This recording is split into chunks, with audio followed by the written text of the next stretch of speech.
नमस्कार। मेरा नाम जय कुमार है और आज हिंदी दिवस की बहुत बहुत शुभकामनाएं स्वीकार करें। क्योंकि आज हिंदी दिवस है तो हिंदी के बारे में ही जानते हैं और हिंदी की उत्पत्ति कैसे हुई, कहाँ से हुई, कब हुई, उसके बारे में जानते हैं। तो पहला लेते हैं। सब कहते हैं कि हिंदी भाषा की उत्पत्ति संस्कृत से हुई।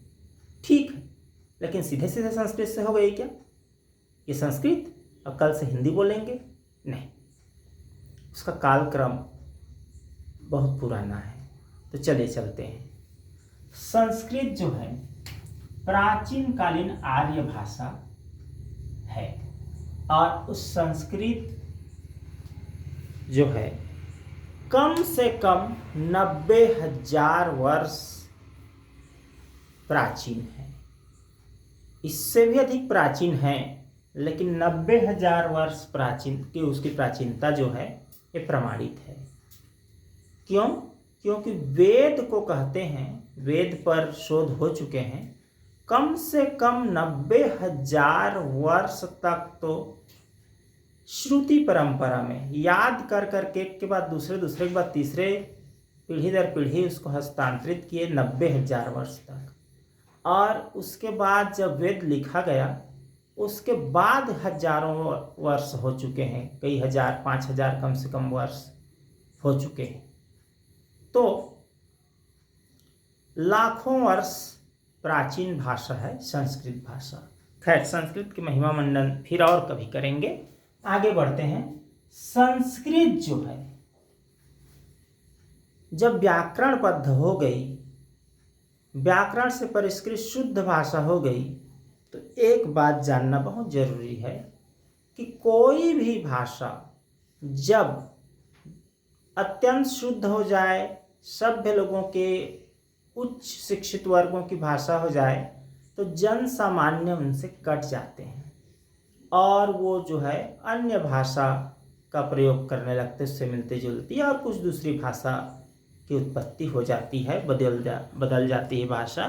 तो इसी क्रम में प्राकृत जो है वो प्राकृत में परिवर्तित हो गया, जन सामान्य की भाषा बन गई प्राकृत। और कहते हैं कि 500 ईसा पूर्व से 1 ईसा तक करीब करीब पाली का कालक्रम मानते हैं। भगवान गौतम बुद्ध ने पाली में ही प्रवचन दिए।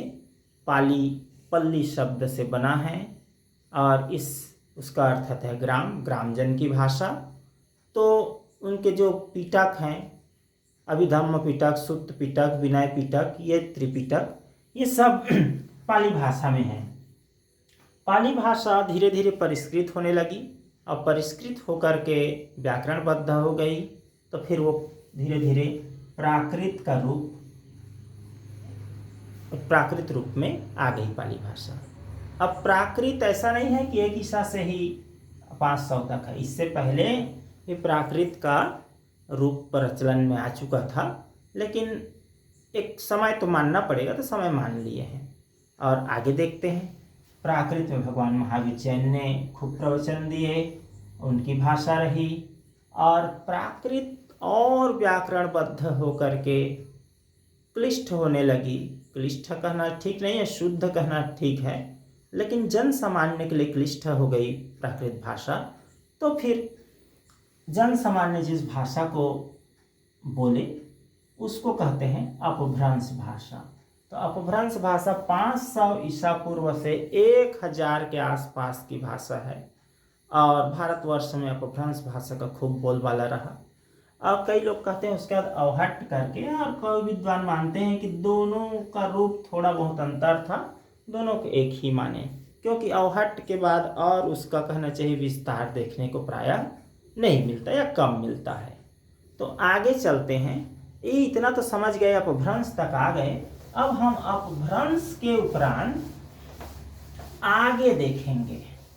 तो अपभ्रंश जो है बड़ी मात्रा में बोली जाने लगी और उसका प्रभाव क्या पड़ा देखते हैं।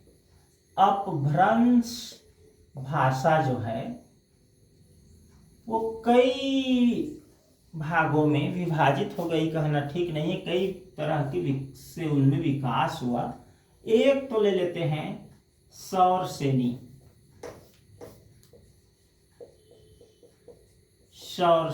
सौरसेनी ये सूरसेन प्रदेश की भाषा है। ये कहें मथुरा और उसके आसपास सौरसेनी अपभ्रंश। फिर अगला ले लेते हैं अर्धमागधी अपभ्रंश।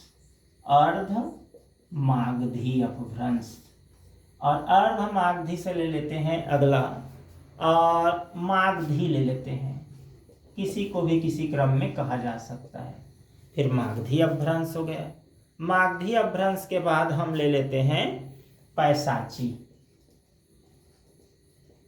पैशाची।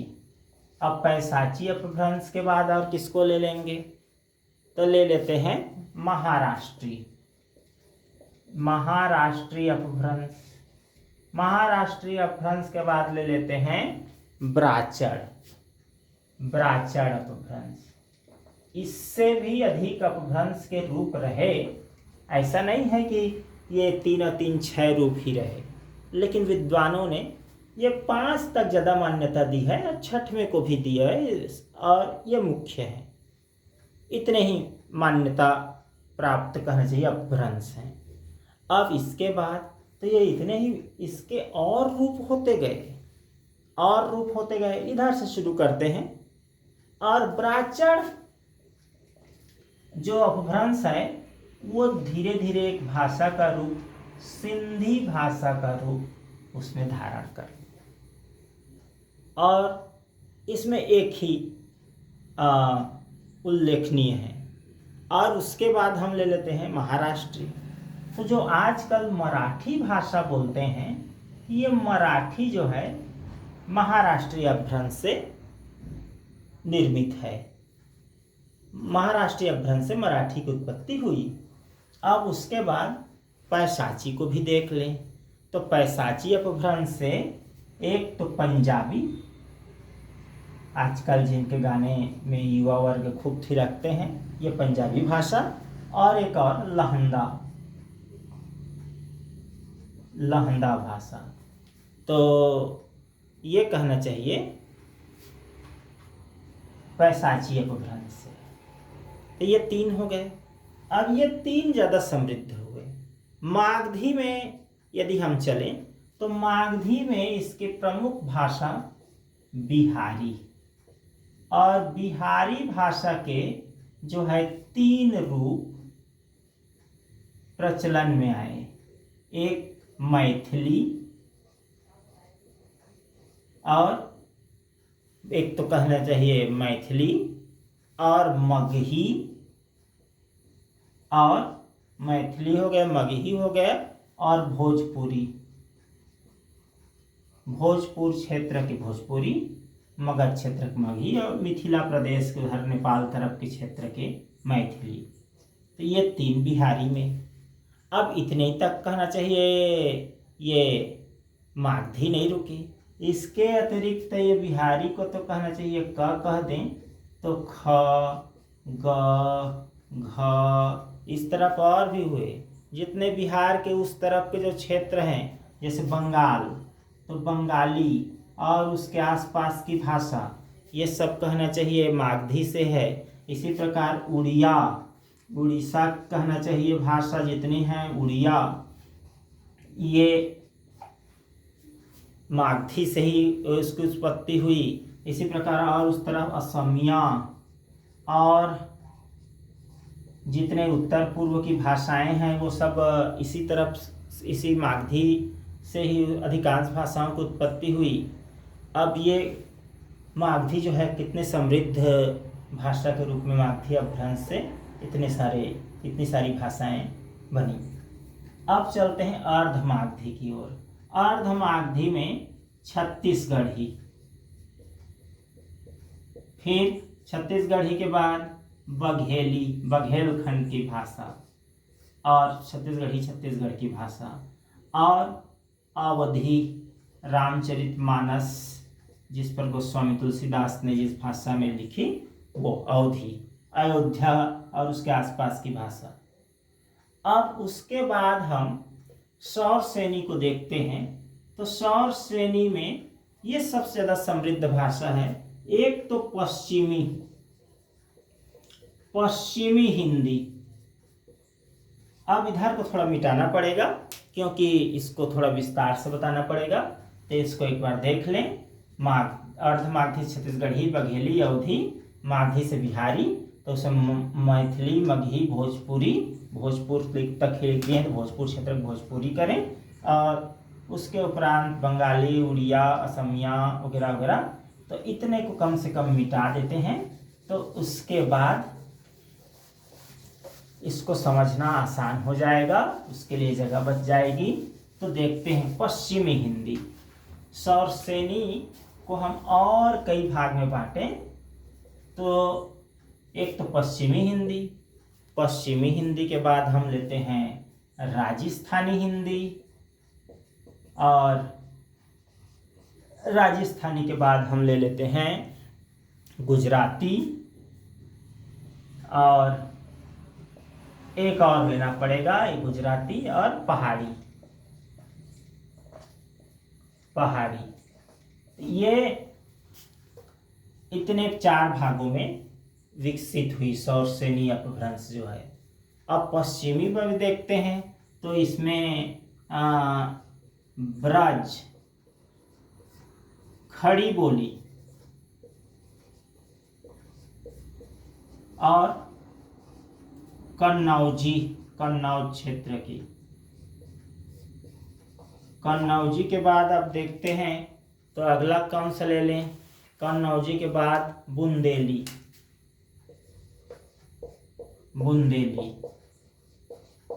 1 2 3 4।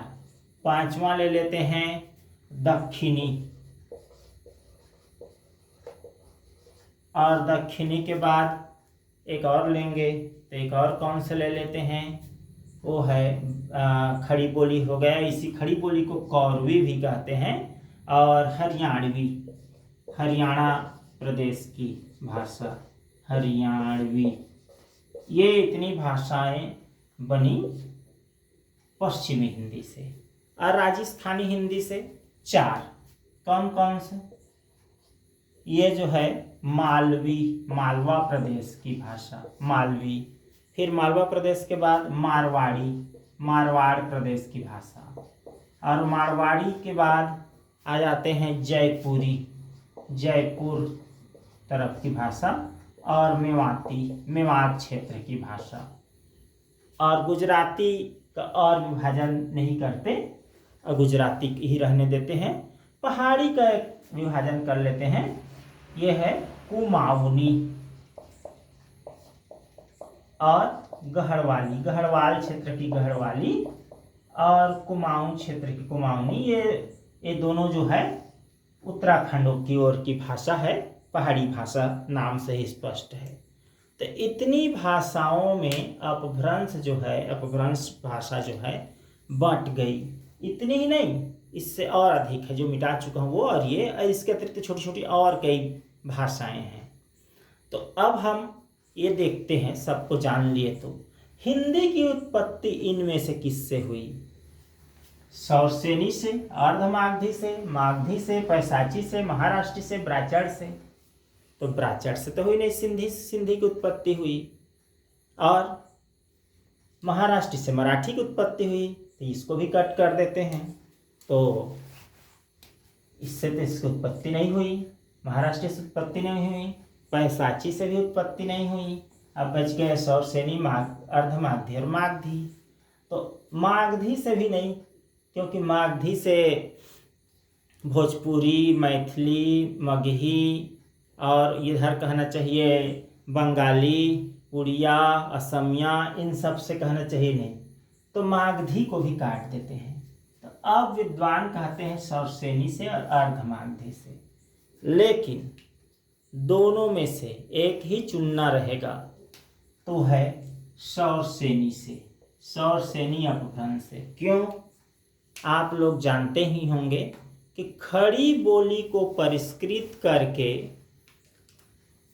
खड़ी बोली को आधार माना गया, दिल्ली मेरठ के क्षेत्र के आसपास की भाषा खड़ी बोली को, और खड़ी बोली से फिर हिंदी का विकास हुआ।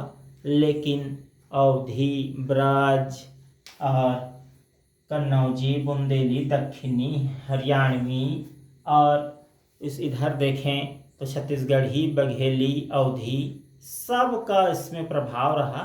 इसलिए अर्धमागधी और सौरसेनी दोनों को कह देते हैं।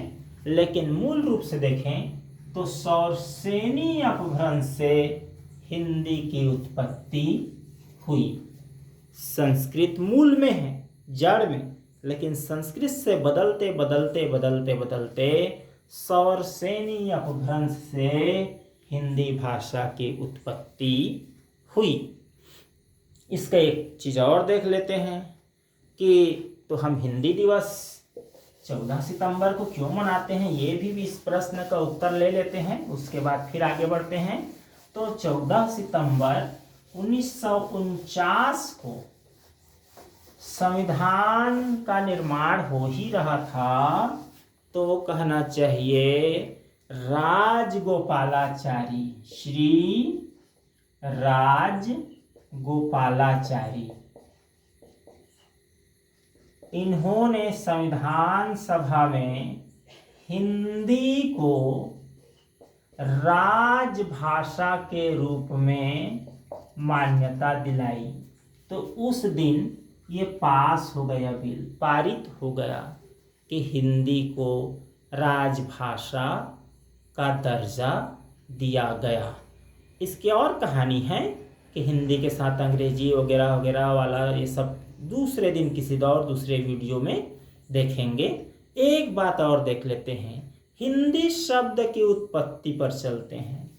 तो हमारे देश की एक प्रसिद्ध नदी है सिंधु नदी, गंगा, यमुना, कृष्णा, कावेरी वगैरह भी हैं, लेकिन मध्य एशिया की ओर से जो आते थे वो गंगा पार नहीं करते थे, वो सिंधु नदी को पार करते थे और मार्ग में था। तो सिंधु का सामना अधिकांश जो मध्य एशियाई देश के लोग हैं सबको करना पड़ा, भारत आए तो सिंधु को उन लोग उच्चारण करने लगे हिंदू। हिंदू से अब कहना चाहिए उच्चारण करने लगे हिंद। हिंद से आगे परिवर्तित होते होते इसको कहने लगे, भाषा के क्षेत्र में यदि हम बढ़ें, इसको और थोड़ा नीचे कर देते हैं तो ये हो जाएगा हिंदिक।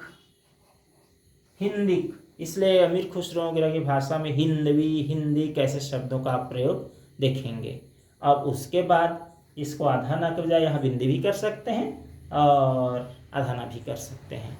उसके बाद परिष्कृत रूप से हिंदी जो है यह शब्द बना। तो इस तरह से हिंदी की उत्पत्ति हुई। और आज के लिए इतना ही। आप सबको बहुत बहुत धन्यवाद। आपसे अनुरोध है कि वीडियो को लाइक और शेयर करें और चैनल को सब्सक्राइब करें। बहुत बहुत धन्यवाद।